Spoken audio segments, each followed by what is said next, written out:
I want to do a video, but I don't really know what to say. I don't have any jokes right now. I'm super tired and sweaty because I just did the treadmill. I'm trying to get less fat. If only there was a way to work out my scalp so I could be less bald.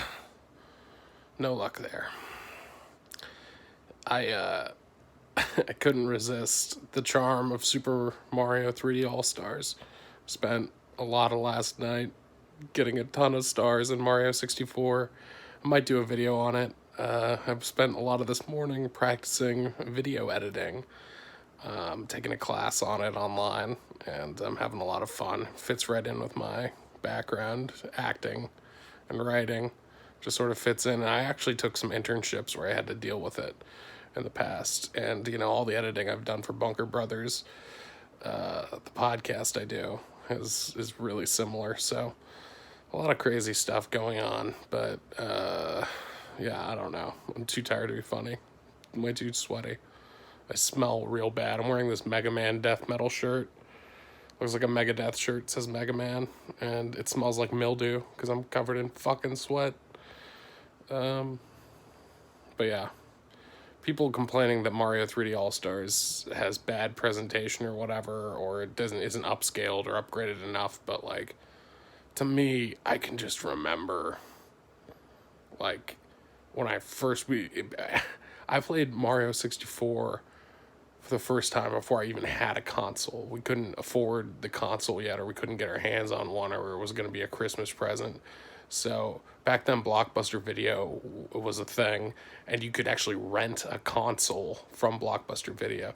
And so we rented the N64 to try it out. And I remember my mom's friend's kid, who's like sort of my like acquaintance friend. I was my friend, but I didn't see him that often. Only when our parents were hanging out. And we were just like staring at this, being like blown away by the fact that Mario was running in 3D. You could pull his face, and like just we spent all that time just exploring the area outside Peach's castle, trying to run up hills like Miyamoto's stupid son.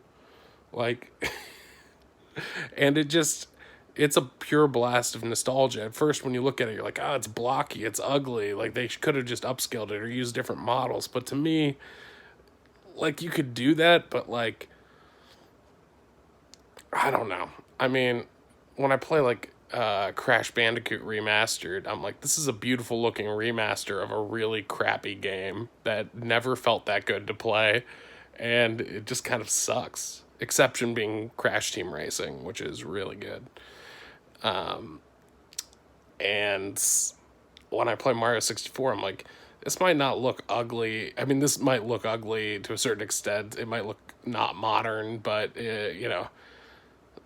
like, the way it feels to play is so much like I was playing Days Gone for like 5 minutes, and it felt like I was controlling a sack of potatoes. And Mario on Mario 64 still feels pitch perfect.